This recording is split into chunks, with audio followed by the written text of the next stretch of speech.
Welcome everybody to the Introduction to Blockchain event today as part of the Hack the System hackathon. The event today is going to be led by Laurence Kirk, the CEO of Xtree.io, and it will give a bit of a general overview about blockchain, then go into a bit more of the technical side and how to sort of start developing on blockchain and building those projects for the hackathon. In general, the session is going to be recorded and will be uploaded to the Encode Club YouTube channel, which I'll just pop in the chat now. Hi, if you're watching on the YouTube right now. There we go. So yeah, feel free to subscribe. I feel like a YouTuber now, but there you go. In terms of upcoming events, we have this Wednesday, we have two events. We have Skynet at 5:30 p.m. GMT, and that will be followed by Vega Protocol at 6:30 p.m. GMT. So we've got a nice back-to-back for you there. So make sure to come along to those if you're interested in potentially answering their challenges, some great challenges from those two sponsors. And then on Thursday, we actually have a DeFi Club event, which is a series we've been running, educating students and hackers about DeFi Club, what it is, how to get involved, how to build on it, and also there'll be a final session on how to get hired in DeFi. So if that's of interest, make sure to check out the DeFi Club page on our website. But yeah, that's basically, and finally, upcoming events-wise, we have an Ask Me Anything session with Arthur Brightman on Wednesday the 17th at 5 p.m. GMT, which should be a great session. He's the founder of Tezos and a very, very accomplished individual, has worked for Google, Goldman Sachs, Morgan Stanley, impressive CV, and Tezos is one of the kind of top 20 or top 30 blockchain projects in by market cap in the space at the moment. So definitely want to come along to if you want to ask any questions to Arthur. But yeah, to kick off the event today, here we've got Laurence, if you'd like to share your screen, who's going to be running the session today. Any questions, just pop them in the chat and we'll make sure we get them answered for you during the session. Oh, you need to allow me to share screen, I think. That'll be, yeah, apologies, first timer.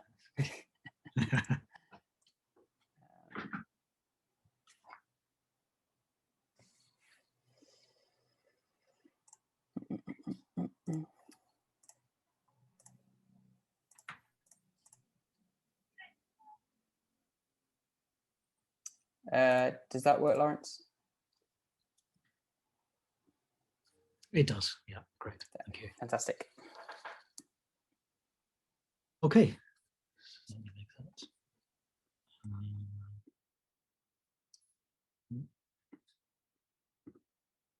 There we go. Hopefully you can see that, the introduction. Yeah, great. Okay, so yeah, thank you, George, for the introduction. Thanks to Encode Club for inviting me. We don't have a great deal of time, so I'm going to rush through a lot of this. The slides I've prepared, there's more than we can really go through in the time, so I'm going to skip some of them, but I'll give you a link to them anyway, and you can read them at your leisure. But also I'll give you some links and some details of how you can contact me if you have questions. Also, if you have questions during the talk, please do ask. It's not always easy for me to see if there is a question, so please someone shout if there's a question, and I'm happy to answer them. Okay, so a little bit about me and what I do. I am the CEO, founder of Xtree.io. We're a consultancy based in Oxford. We consult in blockchain technology and zero-knowledge proofs. So we do client work building blockchain applications. We do security audits. We also do quite a lot of community education. We love doing workshops and teaching people about blockchain. We're very passionate about the space and we like to get other people involved. So some links there to our website, our Twitter handle, our email. So if you have questions, please do get in touch. What I want to go through today is we'll have a quick review about blockchain. We'll talk about the proof of work consensus mechanism. Then we'll start talking about Ethereum, how to develop smart contracts using Solidity, and some of the ways some of the things you need to think about if you're designing smart contracts, and best practices. And then we can, if we have time, we can look at some of the developmental tools and resources that are available. So just to go quickly over a blockchain review, some of you probably know a lot of this already, but central thing to bear in mind is that the blockchain does not have a central authority. So whatever you're thinking of doing in a blockchain, you're going to you need to keep this in mind. You need to remember that there is no one running the blockchain, no one there controlling the blockchain. It is a decentralized system. And especially as we'll see when we're thinking about designing applications on the blockchain, that makes a great deal of difference to the type of applications that you can build. It's also, I believe, where the magic of blockchain comes from as well. What sets blockchain applications apart from traditional applications. What makes up a blockchain? Well, there is an underlying network, a gossip network, a peer-to-peer network. This is a network that's where the participants in this network will gossip around the transactions. So the transactions going into a blockchain will be passed around between the nodes in the system, between the participants in the system. And this means that if participants can join and leave at any time, and that's the network as a whole will continue even if that happens, because the nodes, the participants will just find other people to gossip to, and the state of the system and all of the transactions will be passed around this network. So within a short period of time, any changes to the network, any changes to our blockchain will get passed around and will be available to anyone within our system. At the heart of our blockchain is a shared public ledger. If you're familiar with banks, and in the old days, they used to have ledgers where they would write down all of their transactions. We have a similar idea in blockchains, and in public blockchains, these ledgers are public, they are shared. It's tempting to say they are a copy. That's not exactly right. It's because they're not a, whoops, let me go back. They're not a copy of a central ledger. Each node on the blockchain has their own ledger that they update according to various rules, which we'll see in a second. And they update with the transactions that they see coming across the network. So everybody in the blockchain is participating in updating their local ledger, but they do that according to a consensus mechanism, so that at the end, at a particular point in time, we should get agreement amongst the participants in our network, in our blockchain, about the state of our system. So those components, that's the first two components. The last component that I think is important for a blockchain is cryptography. I'm not going to go through this in any detail, but it allows us to be confident about the integrity of our system, and it also allows us to some extent to know who sent a transaction, to be sure about the origin of transactions in our system. And those components give our blockchain various features. We have some transparency because we have a public ledger, so everybody can see what's happening in the system. Everybody can see that how the changes to the state are being imposed on the system, and they can verify that the state is correct at any time. The system is resilient because it is we have a peer-to-peer network that does not rely on any central node. There is censorship resistance because we're not relying, again, on any central authority to allow distribution of the transactions. So if somebody wants to shut down our blockchain, that would be very difficult. They could remove certain nodes from the network, but they would have to remove all of them in order to stop the blockchain proceeding. And because of cryptography, we can be sure that our interactions, our transactions on the blockchain are tamper-proof. So so people will be able to see the transactions that happen on the blockchain, but they cannot alter them in any way. Okay, now I'll just talk very quickly about the structure of a blockchain. This is an idealized structure. All blockchains will do things differently, but in essence, they will follow a basic design like this.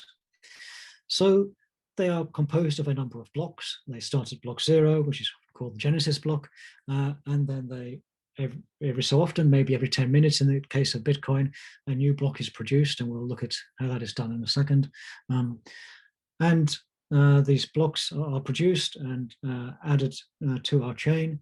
And each block has two main areas, a transaction area, and this is where we store all of the transactions that are new to our system, and that we have seen since that block was started. And then we have a header area, and in this header area we store some other information such as a timestamp.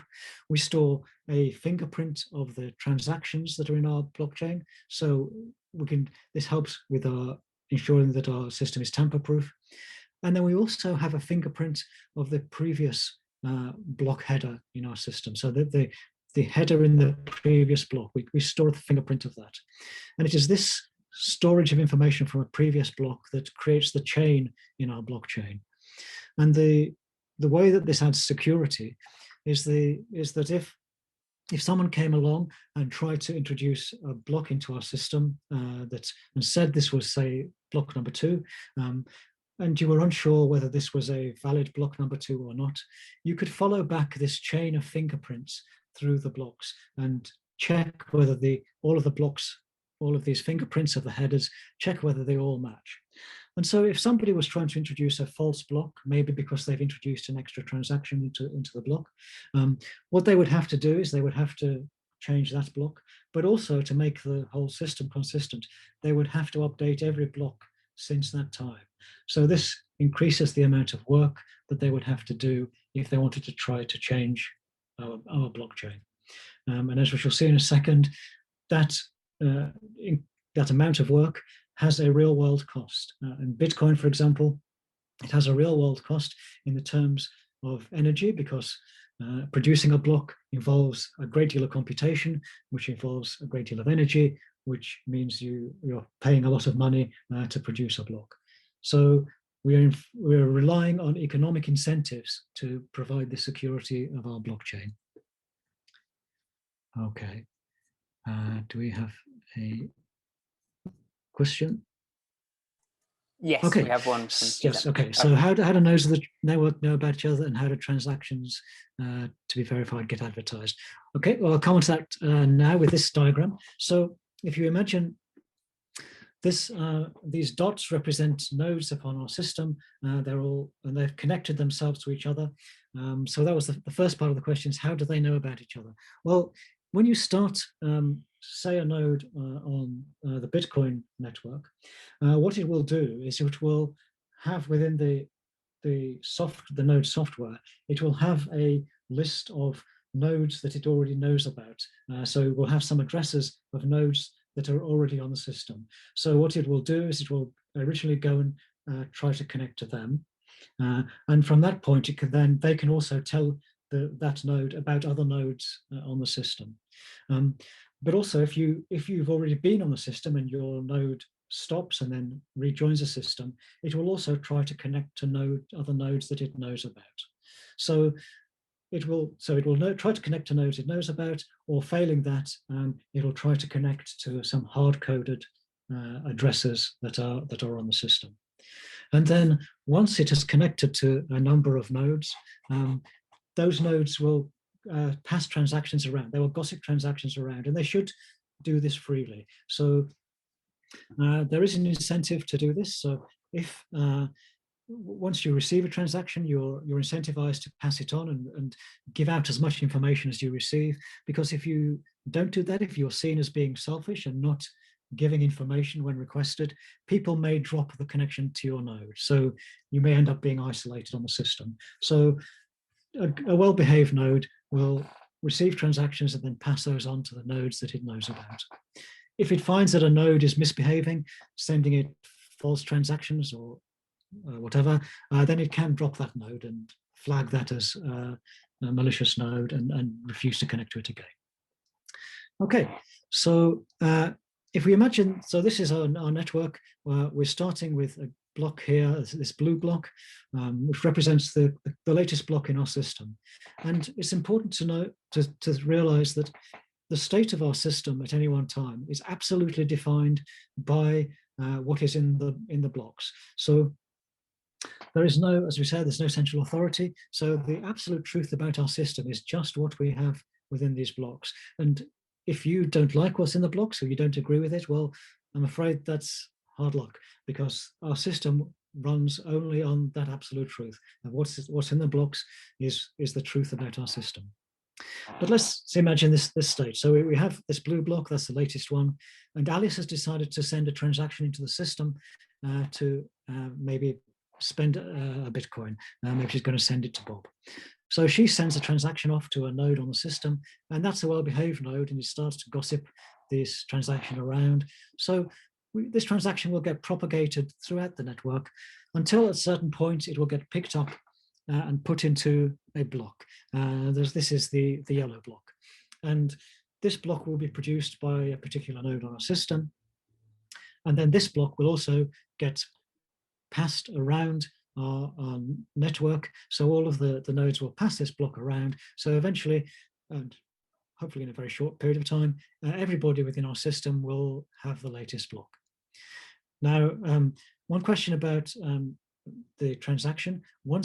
When a node receives a transaction, it does some verification on that. So it does check to see if that is valid in certain ways. So if it's well formed, if the transaction makes sense, if the accounts involved in the transaction have enough balance to do the transaction that they are trying to do. If it's not a valid transaction, it won't propagate it. But if it is valid, it will pass it around. And similarly with a block, there is a check done when you receive a block to check that that block is valid. And I'll come on to what that is in a second.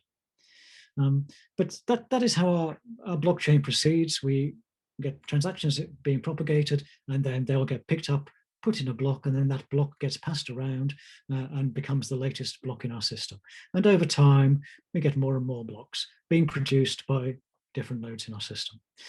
So let's think about how do these blocks get produced? What is the process of block production? Well, we need to build a consensus. And if you think of this situation, we could have a situation where a certain part of our network has received and seen the gray transactions, a different part of our network has seen the green transactions. And then some nodes in the middle of our network haven't seen either of these transactions. But we want to build a consensus. We want everybody to agree about the state of our system. So if at a particular point in time, we have this situation, how would we decide what the state of our system is? And again, you remember we're decentralized, so we can't ask a central authority for that. So what we do is we say, well, all of these nodes in our system are effectively equal. There's nothing special about any of them.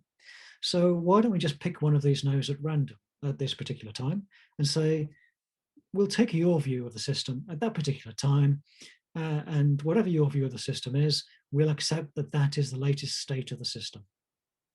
And because we're picking this person at random, this node at random, then this should be reasonably fair. So it shouldn't be, open to any kind of abuse or any prejudice or bias.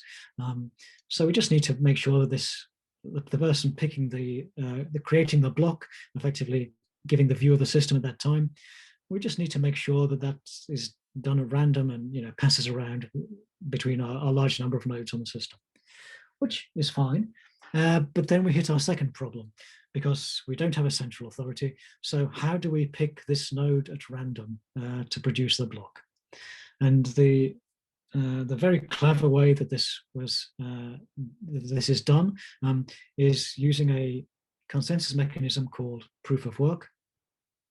And what we do is we first of all say, well, not everybody in our system will want to get involved with producing a block, so you don't have to. But if you do want to produce a block, you have to run some special software. You have to run some special mining software, and these people are called miners. And if you do produce a block, we will give you a reward. You get a reward in Bitcoin. Okay, I'll answer your voting question in a moment. So going back to our block production, we have miners and we will reward them if they produce a block. So we incentivize people to get involved in forming the consensus. And the mining process is that we want to pick one of these nodes that is involved in this mining process, and we want it to be done at random. I want it to be fair and not open to abuse. So what we do is we say, well, to be picked as the person producing the next block, what you have to do is you have to solve a puzzle, and we're effectively running a race. So the first person to solve the puzzle gets to produce the block. And this race is a mathematical puzzle. It's very hard to solve. I won't go into the details, but it's extremely difficult to solve. And all you can do to solve it effectively is to make a guess at a number. You make a guess at a number, and if your guess is good enough, then you've solved the puzzle, and it will, even though on average in a Bitcoin network, for example, there are thousands of people making billions of guesses every second, it still takes on average 10 minutes for someone to guess a valid answer to this puzzle. But once you've got the answer, it is very easy to verify it. So if you've solved this puzzle, if you've guessed the correct answer, what you can do is you can create a block, you get the transactions together, you fill in the header, etc., put in the fingerprint from the previous block, then you put in the answer to your puzzle that you've solved, and you send that out to all the other people on the system, and they can see that you did have a correct answer. They can verify your solution very quickly. It won't take them 10 minutes to verify it. It can be done in a fraction of a second. So they will know that you have got a valid answer to the puzzle, and so they will then accept your block. And so that will then be the latest block in our blockchain, which people accept. So there will then be a consensus. So that in a nutshell is how proof of work works. I won't go into more details about that because we need to move on. Okay. There are other consensus mechanisms.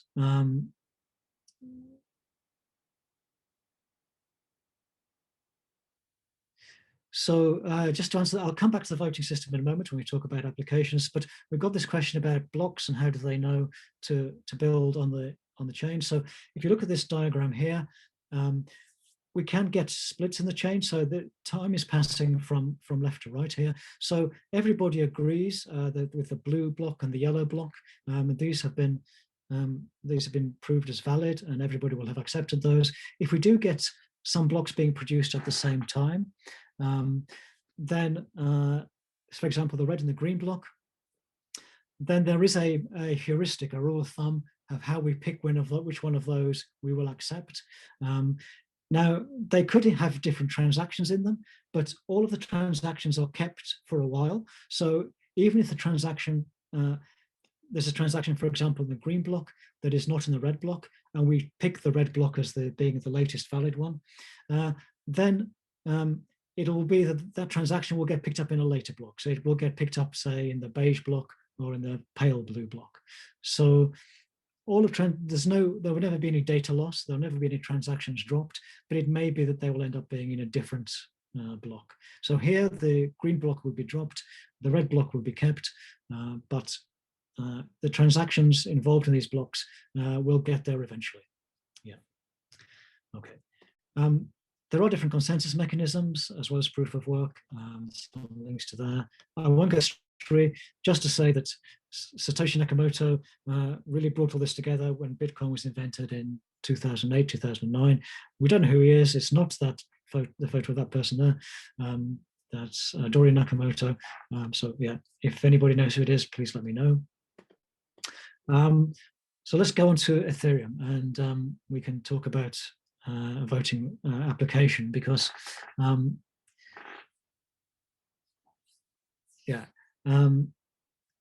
so the next step came after Bitcoin happened. The next leap forward really was the introduction of Ethereum, where as well as with Bitcoin having an exchange of value in our transactions, with Ethereum we can have small applications called smart contracts, and the underlying blockchain for Ethereum runs in a similar way to Bitcoin. So we still have a proof of work mechanism for the moment anyway.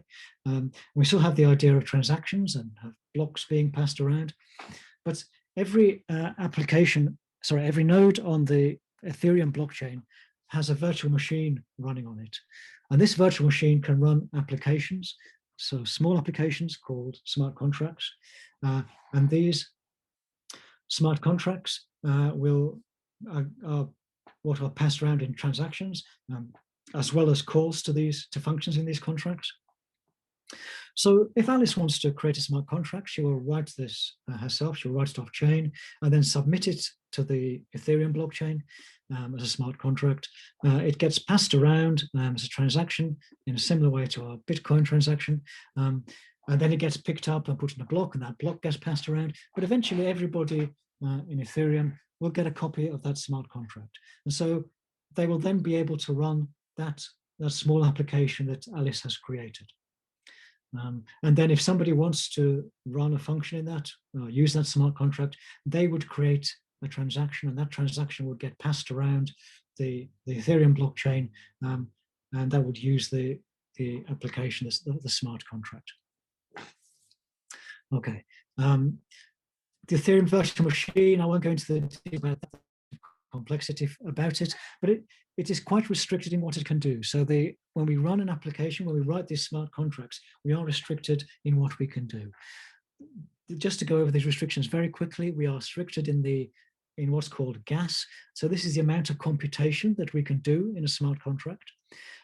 This is done to prevent denial of service attacks. So it's a way of stopping, for example, an infinite loop. So any function or any transaction that runs in your smart contract will only have a limited amount of steps that it can do. So this is to give the network security. Similarly, there is determinism. When we run these smart contracts, we will have an initial state of our system. Then we will run a transaction, we'll run one of these functions in the contracts, and then we will end up in a final state. So everybody in our system is running this computation. So it's important to understand that this computation isn't distributed in the sense that people are doing different parts of the computation. It is duplicated so that every node on the Ethereum blockchain is running the same computation at the same time, which might seem wasteful, but it's all about verification and about agreement and consensus. So everybody runs each function of a smart contract at the same time. And we need determinism because we want everybody to agree on the final state after we have run that function, after we have done some computation. So the code in our smart contract has to be deterministic. We cannot have random numbers. We cannot have disagreements about data within our contracts. And because we cannot have disagreements about our data, we need these things called oracles, which is how we get data into our smart contracts. So our smart contracts are restricted. They cannot get data from outside. The only inputs they can have is when we have a transaction that pushes data into the smart contract, which calls functions in the smart contract. Because if you imagine this system, if our smart contract wanted to get some weather data, different nodes might get different results from if we were allowed to go to the internet and get this. Maybe one node wouldn't be allowed because it's behind a firewall, and then other nodes might get different views of the data. So to prevent that our different nodes getting different inputs, what we do is we rely upon oracles. And these are third-party systems. They are not on the blockchain. They have to be trusted. They have to be a trusted source of data. But they will push data into the blockchain for you. You can set them up to provide, for example, weather data. And they will create a transaction and push the data into the blockchain. But because that transaction gets passed around and is available to everybody, to every node on the blockchain, we can then be sure that every node gets the same piece of data. So that ensures the determinism of our system and stops us ending up with a consensus failure. Okay. I'll not talk very much about the languages. There are different languages that you can use to write smart contracts. We'll look very briefly at Solidity, but there are other ones, but Solidity is the most popular. It is not only used on Ethereum. A lot of other blockchains are now becoming compatible with Ethereum and compatible with the Ethereum virtual machine. I'll just show you quickly some Solidity in an IDE that is called Remix. Where's my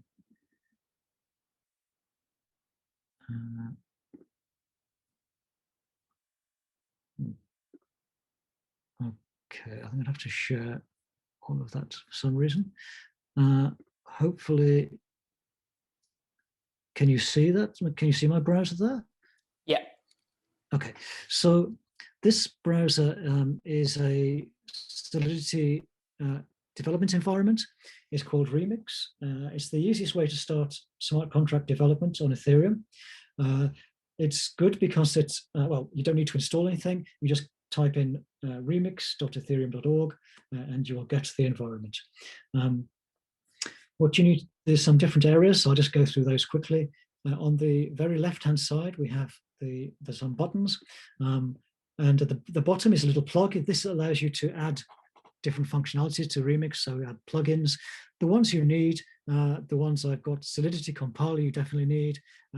You also need this one, deploy and run transactions. I've also got something to do with zero knowledge proofs. You don't need that one to write smart contracts. So you just need those two. You will always get this one, the File Explorer. So the File Explorer allows you to create Solidity contracts and put them into files. You can upload them from your local file system also. So we'll start there. So I've got one here that I've already started writing. So this in the central area here, we have is where we write our smart contract. If I click on the Solidity compiler, I have it set up so that it has auto compile on. So it means that as I'm writing my contract, it will automatically try to compile it. And this is good because it means it will give you instant feedback. So if I put in a typo, so I spell function wrong here, you can see it gives me a red mark against where I've made the mistake, and we get an error message in the compiler here. So I would advise you to switch on the auto compile because you get immediate feedback. So our smart contract itself, this is a very simple one. It's the whole point of this is to keep a value that we're calling a score. So it doesn't do very much, just allows us to read this value and to set the value. The first two lines, the top line tells us which version of compiler we want to use, which version of Solidity. This means I want to use any version greater than 7. The next line we don't have to use, that's just for licensing if we want to put it in. And then we have the contract itself. So we use the keyword contract. I've called this contract score. It has some variables. So this line number 6 is a variable. Solidity is a typed language. So if we declare a variable in our contract, we have to say what type it is. So this has type uint256, which means unsigned integer of size 256. So this is a number, an integer. When you declare variables, you have to say what type they are. And then in addition to that, we have two functions. We start them with a keyword function. I've called them getScore and setScore. So getScores just returns the value of the score in our contract. And setScore allows us to update that value in the contract. We don't have time to go into the syntax of Solidity. There are good tutorials out there. We have some ourselves, so I would advise you to go and read them. But I would certainly advise you to start off with Remix and start off with a contract like this and practice writing some functions. I'll just show you, once you've written a little contract like this, I'll just show you the next steps very quickly. Once you have something like this, and it's compiled, we see the green tick here that it means it's compiled, and we don't have any compiler warnings. We can go to the next stage, which is deploy and run transactions. So this allows us to put our smart contract onto a blockchain. The type of blockchain that you're going to put it onto, you choose from the environment here. The top version, the one I'm going to use, JavaScript VM, is just a local blockchain that is just in the browser. So this is not connected to anything else. So you can play around with this. It doesn't cost any real ether to do this. It doesn't have any transaction fees that you have to pay to deploy your contract. So it's a great way to test your contracts initially. If you wanted to put your contract onto one of the Ethereum test networks, you can do that by picking the other one of the other two options. And you could even put that onto the main network if you want, but we'll just look at putting it onto the in-browser network at this point. So I've chosen my in-browser environment. You could ignore the other boxes here, really. The account is just the wallet, in effect, that is going to be used to pay for the transaction that I'm sending off, to pay for the deployment. And these are created for you, and they already have some ether in them. This is just fake ether. It has no real value, unfortunately. But once we have that, we can click deploy. This reacts instantly because this is just our in-browser blockchain. It gives me a green tick here to say that our contract has been deployed. And at the bottom on the left-hand side, we see that this contract is deployed, so contract score, and it gives it an address on the blockchain. If we look at it in more details, the functions within our contract are represented by some buttons here. So you can then interact with your contract that has been deployed. So even if you deployed this onto the main Ethereum network, you will still get these buttons. You could still interact with your contract. And they're color coded because there are different types of functions. The blue color coding means this is a read-only function. The orange means this is a write function. But I can show you how they work. So if I click the blue one here, I get the score. It comes back with the answer 0 because it's the default value. We haven't set anything yet. So I can go into the set score function. I can set the score to be 13. I get a green tick to say that has happened. My transaction has been accepted. The contract has run that function and updated my contract. If I now do get score, you'll see that it returns the value 13. So the contract has been updated by that previous transaction. So that was a very quick introduction to how you can create a contract and run it on the Ethereum blockchain. Let me go back to chat at this point. So yes, you could run, so your contract could be used to store a voting system. Now, if you go to Remix, the first time you go to Remix, it will bring up a default contract for you, and which happens to be a voting contract. So you can use it to write a voting system. The essence of it would be that the smart contract would create would store the votes, and then people would interact with it by sending their vote into the system. And the smart contract would then keep track of the votes, and then maybe a coordinator or organizer would send in an instruction to the contract to say that the voting period has ended, and the smart contract could then tally up the votes and produce the final result. But there are some significant points to think about if you're doing something like this. And one of them was, so someone in the chat talked about decentralized identifiers. So that's an important point. So if we have a contract such as voting, how do we know who has voted? Now on Ethereum, when you run a transaction, you create the transaction from an Ethereum wallet. So you have an address on the Ethereum system, but that doesn't correspond necessarily to, it doesn't correspond to a real world identity. And so there are systems that let you create decentralized identifiers, which allows you to perhaps to create a richer identifier on a blockchain. And an example of this, there's a company called Spherity that allows you to do it, but there are other ones as well.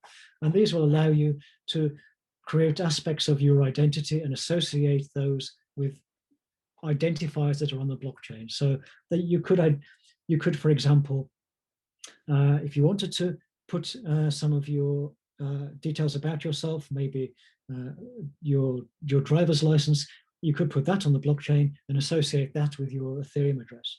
And because only you have the private key to your Ethereum address, then you could then assume that and if you assume that whoever has done that has access to that driving license, then that does give people who see transactions from that Ethereum address, just gives them some confidence about your real world identity.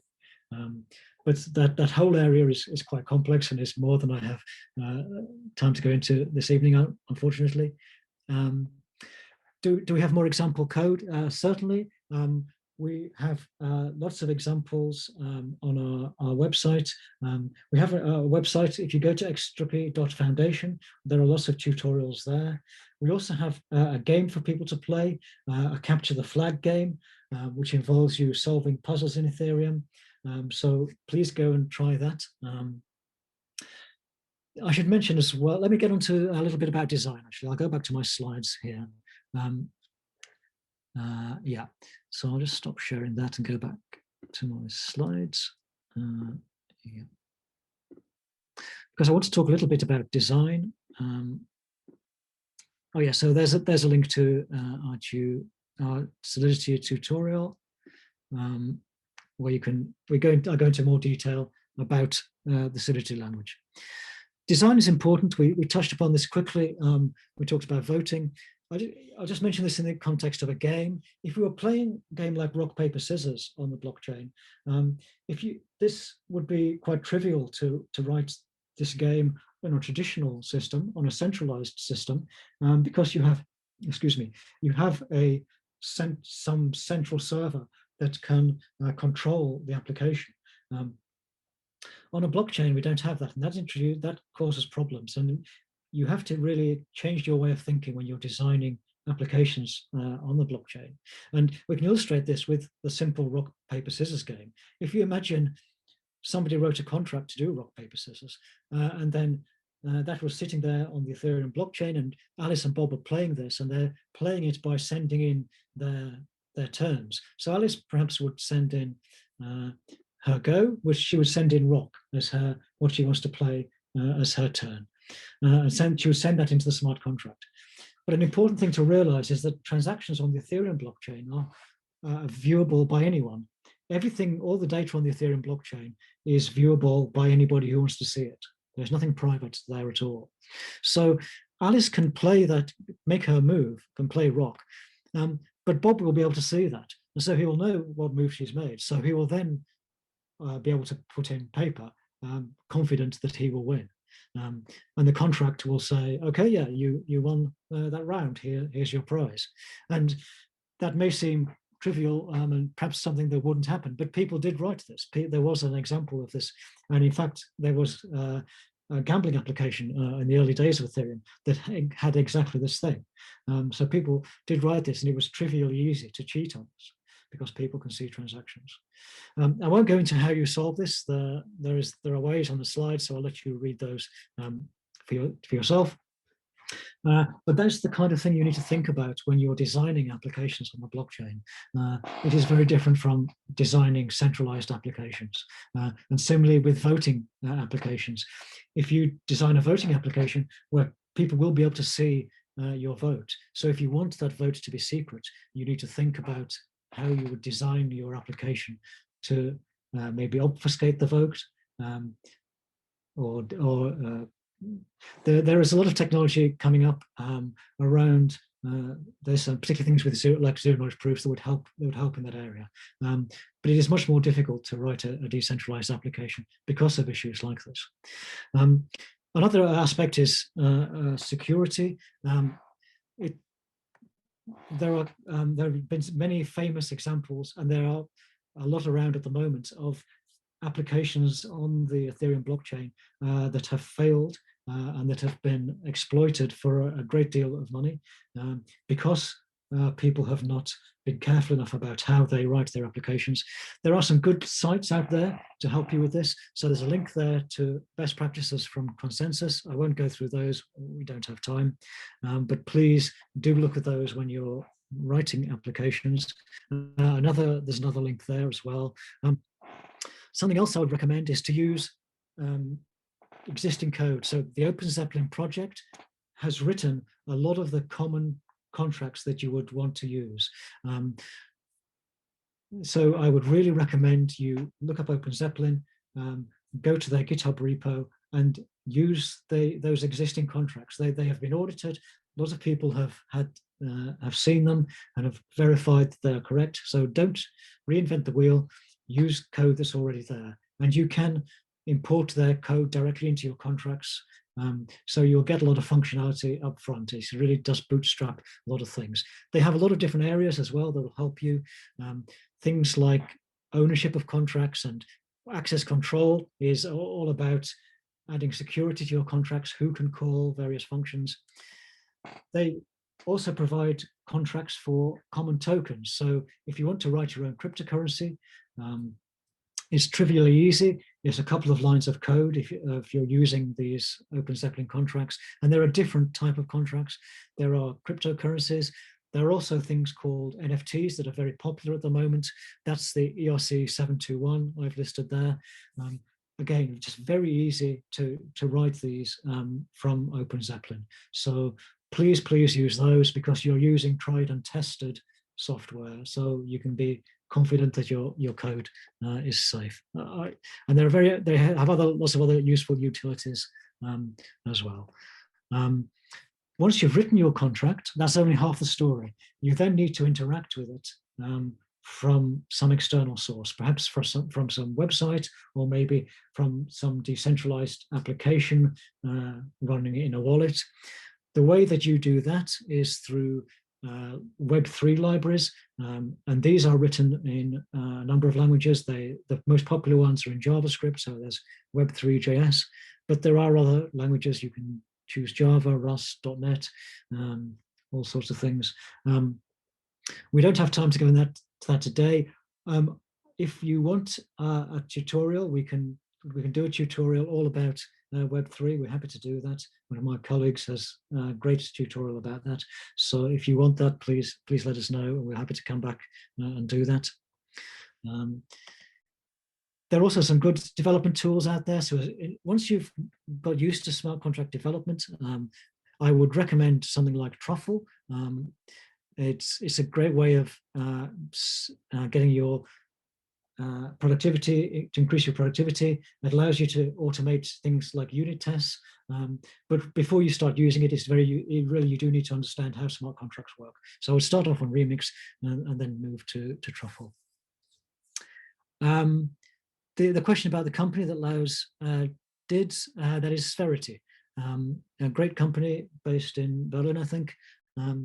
Yeah, they do a lot of work on DIDs. Yeah, I would definitely recommend looking them up. So they are, let's type on the other machine.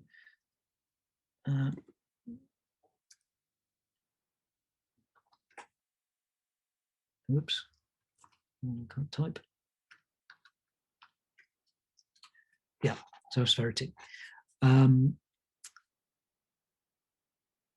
For capture the flag, I will go through some Solidity tutorials first, and then have a go at that. Once you know Solidity, then you can have fun with that. There are also some great tutorials. There's Crypto Zombies out there, or Cryptonauts, I think, as well as another one, where the similar thing. They teach you Solidity by getting you to play games and solve little puzzles. The way to learn a language, I believe, is to just practice it, to have some motivation to solving puzzles on it. So I would, definitely recommend just try things out and ask lots of questions. Yeah, that's our community education site.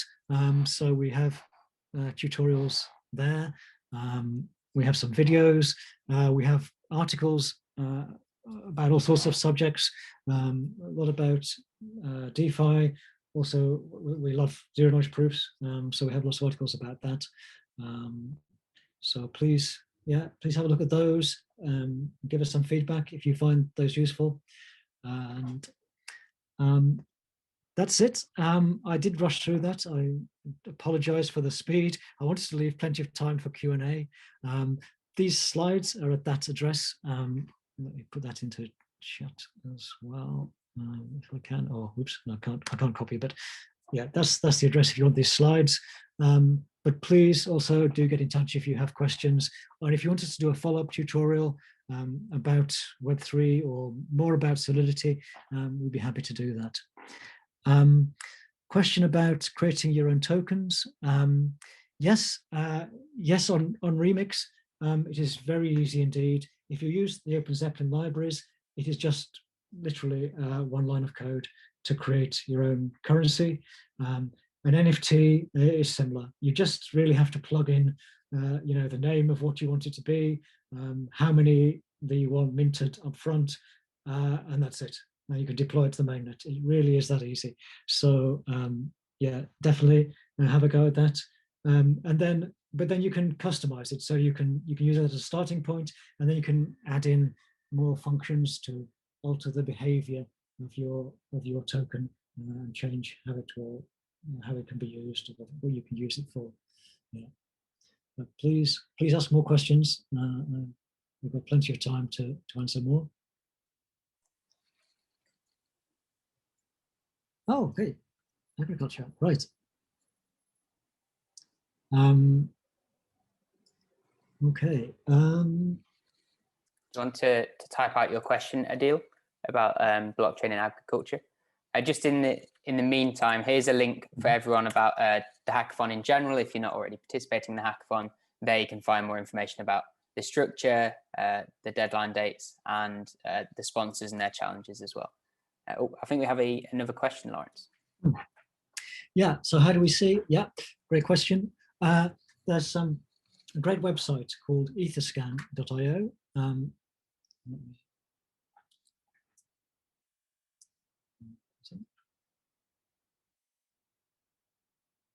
This is a great website. That's, if you go there, that will show you the main Ethereum network. And then if you have a contract address, you can just put that address into the browser, into the search, and it will bring you up details about that contract. Now, it's important to understand that what goes onto the blockchain is bytecode. So the source code that you saw, the Solidity source code, doesn't go onto the blockchain. It is compiled into bytecode, which is just numbers, just ones and zeros, and that is what goes onto the blockchain. So when you look at Etherscan, and you look at a contract at a particular address, what you will definitely see is bytecode, so that's definitely there. But what you might also see is Solidity, because what they have is they have and the ability on the website for people to put the source code to the contract that they've written. So if you deploy a contract to the Ethereum mainnet, once it's been deployed, you can also submit your source code, your Solidity code, to the Etherscan website, and they will check that that code matches up with what is there on the mainnet. And if it is, they will then publish that code as part of the Etherscan website. So the people then who are looking at your contract can verify and see what that contract does. So if you want to know what's happening in a contract, go to Etherscan. And there are versions of that for the test networks as well. In terms of gas, yes, that's an important point. Now, yes, so two aspects to that. Yes, if you are doing a write function, so if you're sending in a transaction that changes the state of the contract, it will cost gas, and you have to pay for this gas up front in the form of Ether, and that's effectively the transaction fee. If you don't have enough gas to run your transaction, then your transaction will be stopped and the state will be reverted. So if there is an infinite loop in the contract, then that will get stopped when it runs out of gas. If it is just reading from the blockchain, then you do not have to pay for the gas. And there's a special nuance to this, in the sense that if you're just reading from the blockchain, we have a different situation, because if we're not updating the blockchain, we don't have to go through this complicated process of coming to consensus about the latest state of the contract and getting agreement and having block mined, etc. Because all of the participants in our system, they all have their local copy of the blockchain. They have their local state that is up to date. They have synchronized their state with the latest block. So they already have all of the information about any contract and all of the variables in that contract already existing on their local node. So if you have a read-only transaction, what you can do is just go to one of these nodes and say to that node, well, I want to read a value from your contract. Could you just tell me what that is? I don't want to do a transaction and update that value. Just tell me what you have. And so that doesn't, you can just ask one node about that and they'll tell you the result. And that doesn't then need to go around the blockchain and get involved in the latest block. And so for that reason, you won't need to pay a transaction fee.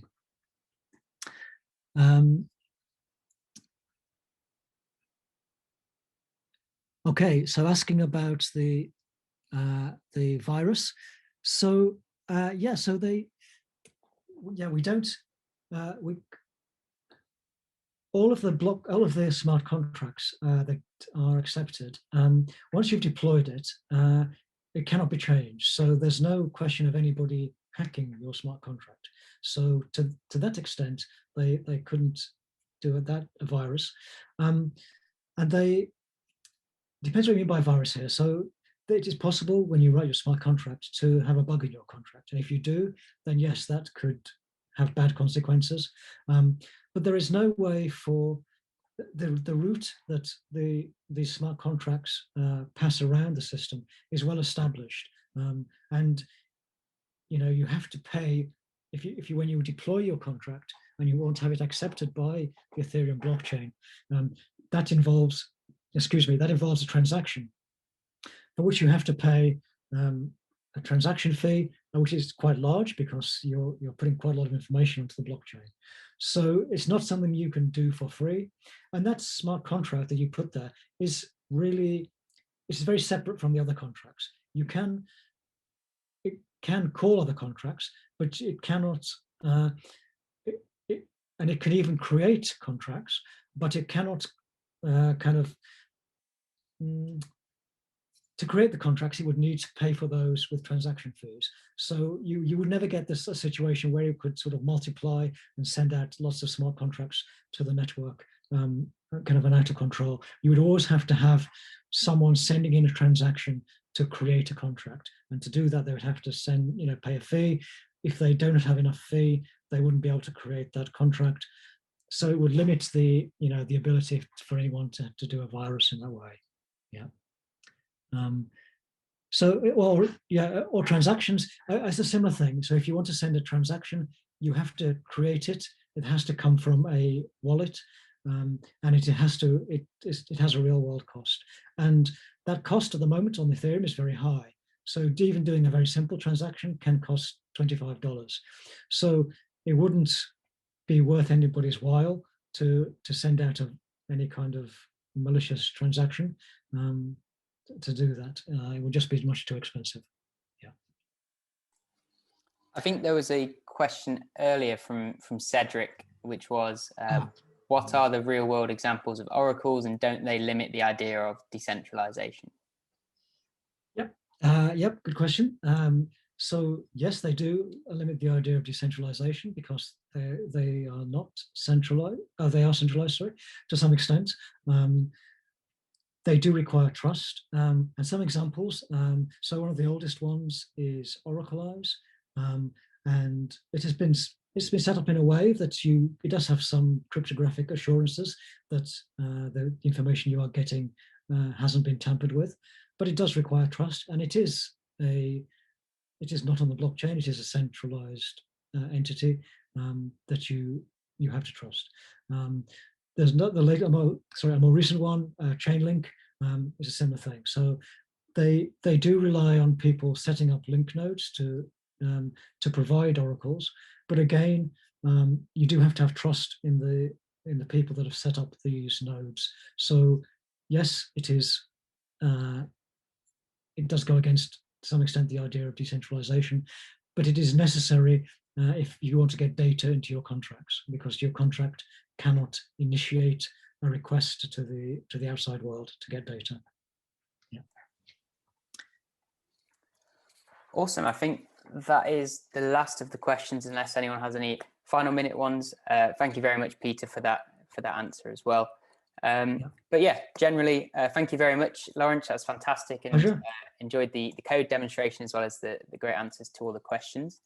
In terms of obviously Hack the System again, we've got the workshops tomorrow night with Skynet and Vega from 5:30 and 6:30, and Thursday we have a DeFi Club event, which should be very good fun, looking at the DeFi product stack, all the different kind of building blocks that make up decentralized finance as it is today. And we'll be joined by Aave and CoinMarketCap, our sponsors for that one, and Vega.